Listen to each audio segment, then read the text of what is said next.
quiero hablarles de un autor francés que se llama Daniel Pénac y de su libro titulado Como una novela, publicado por primera vez en 1993 y que, bueno, desde entonces ha tenido varias reediciones y se ha convertido en uno de los grandes fenómenos de la edición francesa. Quizás por el tema que trata tan polémico,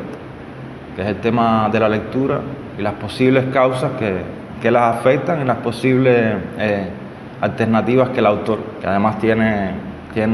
una amplia experiencia en la docencia, nos propone para que la lectura en definitiva ocupe un lugar preponderante en nuestra vida. Yo creo que se trata de un libro insólito,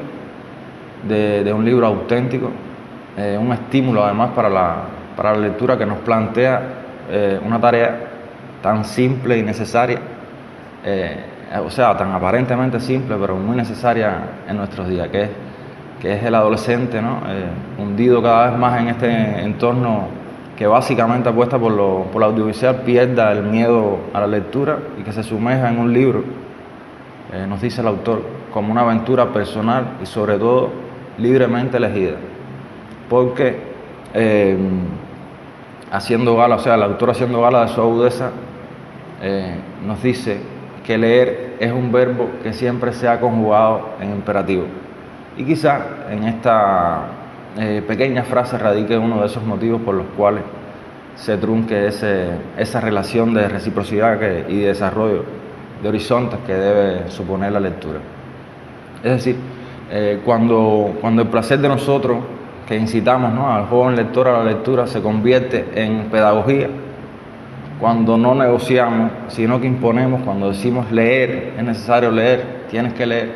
y este tipo de relación hace que se crea una brecha entre ese objeto contundente, entre ese bloque de eternidad que es un libro y el lector. En fin, que se crea una especie de efecto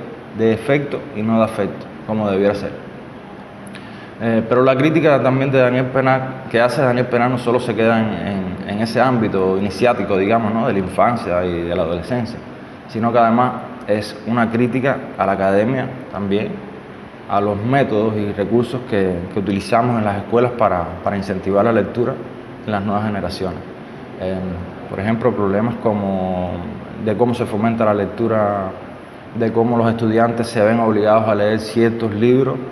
y pierden el objetivo principal, que es el placer, de cómo muchos profesores también son de alguna manera incapaces de incentivar el gusto por la lectura y en cambio imponen. Algo que no solo se reduce al marco académico, ¿no?, sino además también al marco familiar.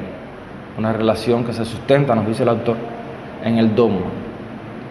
Pero estos no son los únicos enemigos del libro, ¿no? Existen otros como el tiempo de lectura, como la imagen sacralizada del escritor y del libro, un objeto que encierra a la vez las virtudes del misterio, el peligro, y que en efecto lo es, pero debemos rebajarla, ¿no?, digamos. Debemos desacralizar esta visión de la categoría de santo grial, ¿no?, digamos así, para hacerla más accesible. Darle en definitiva una descripción más realista de la manera en que tratamos nuestros libros, aquellos a quienes nos gusta leer. Creo que, a modo general, son estos los principales temas que aborda el libro de Daniel Pénac como una novela,